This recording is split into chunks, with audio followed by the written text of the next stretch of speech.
Ang mga opisyal ng mga sundalo. Ika-27 Kabanata. Ito ang listahan ng mga pinuno, mga commander at mga opisyal ng mga Israelita na naglilingkod sa hari bilang tagapangasiwa sa grupo ng mga sundalong naglilingkod ng 1 buwan sa bawat taon. Ang bawat grupo ay may 24,000 sundalo. Si Jashobeam na anak ni Zabdiel ang commander ng mga sundalo sa unang buwan. May 24,000 sundalo sa grupo niya. Mula siya sa angkan ni Perez at pinuno ng lahat ng opisyal ng mga sundalo tuwing unang buwan. Si Dodai na mula sa angkan ni Ahowa, ang commander ng mga sundalo sa ikalawang buwan. May 24,000 siyang sundalo. Si Miklot ang pinakamataas na opisyal sa grupo niya. Si Benaya na anak ng paring Jehoiada ang commander ng mga sundalo sa ikatlong buwan.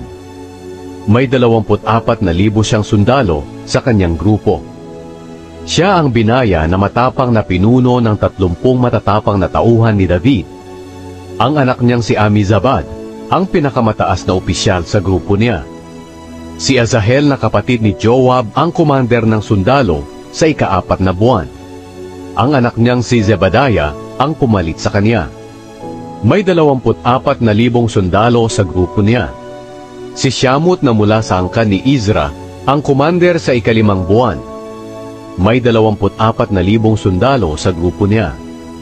Si Ira na anak ni Ikes na mula sa Tekoa ang commander ng mga sundalo sa ika-6 na buwan. May 24,000 sundalo sa grupo niya. Si Helez na taga-Pelon na lahi ni Ephraim ang commander ng mga sundalo sa ika-7 buwan. May 24,000 sundalo sa grupo niya. Si Sibekai na taga-Husha na mula sa angkan ni Zera ang commander ng mga sundalo sa ika-8 buwan. May 24,000 sundalo sa grupo niya. Si Abiezer na taga-Anatot na mula sa lahi ni Benjamin ang commander sa ika-9 na buwan. May 24,000 sundalo sa grupo niya. Si Maharay na taga-Netofa na mula sa angkan ni Zera ang commander ng mga sundalo sa ika-10 buwan. May 24,000 sundalo sa grupo niya. Si Benaya na taga-Piraton na mula sa lahi ni Ephraim ang commander ng mga sundalo sa ika-11 buwan. May 24,000 sundalo sa grupo niya. Si Heldai na taga-Netofa na mula sa angkan ni Otniel ang commander ng mga sundalo sa ika-12 buwan. May 24,000 sundalo sa grupo niya. Ang mga pinuno ng mga angkan ng Israel. Ito ang mga opisyal ng lahi ng Israel. Sa lahi ni Reuben, si Eliezer na anak ni Zikri. Sa lahi ni Simeon, si Shephatiah na anak ni Maaka. Sa lahi ni Levi, si Hashabaya na anak ni Kemuel. Sa angkan ni Aaron, si Zadok. Sa lahi ni Huda, si Elihu na kapatid ni David. Sa lahi ni Isakar, si Omri na anak ni Mikael. Sa lahi ni Zebulun, si Ishmaya na anak ni Obadias. Sa lahi ni Naphtali, si Jeremot na anak ni Azriel. Sa lahi ni Ephraim, si Hoshea na anak ni Azazaya. Sa kalahating lahi ni Manase, si Joel na anak ni Pedaya. Sa kalahati pang lahi ni Manase sa Gilead, si Ido na anak ni Zacarias. Sa lahi ni Benjamin, si Jaasiel na anak ni Abner. Sa lahi ni Dan, si Azarel na anak ni Jeroham. Sila ang mga opisyal ng mga lahi ng Israel. Nang sinensus ni David ang mga tao, hindi niya isinama ang mga tao na wala pa sa edad na 20, dahil nangako ang Panginoon na pararamihin niya ang mga Israelita gaya ng mga bituin sa langit. Inumpisahan ni Joab na anak ni Zeruya ang pagsisensus sa mga tao, pero hindi niya ito natapos dahil nagalit ang Diyos sa pagsisensus na ito. Kaya ang kabuuang bilang ng mga Israelita ay hindi na itala sa listahan ni Haring David. Ang mga opisyal sa kaharian.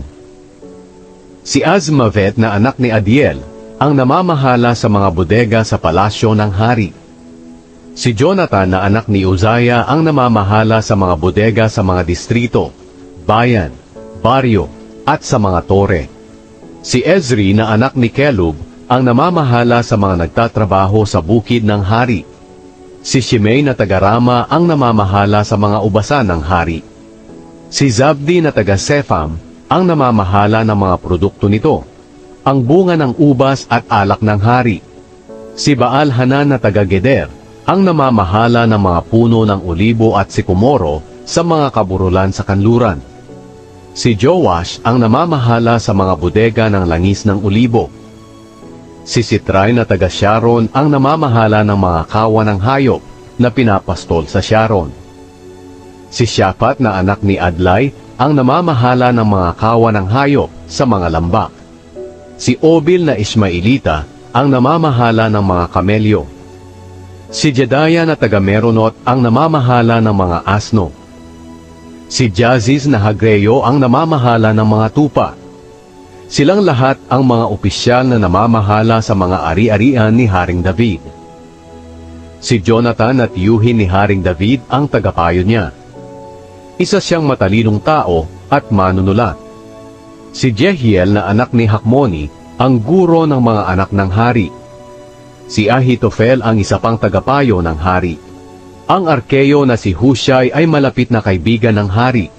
Nang mamatay si Ahitofel, pinalitan siya ni Jehoiada na anak ni Benaya at ni Abiatar. Si Joab ang komander ng mga sundalo ng hari.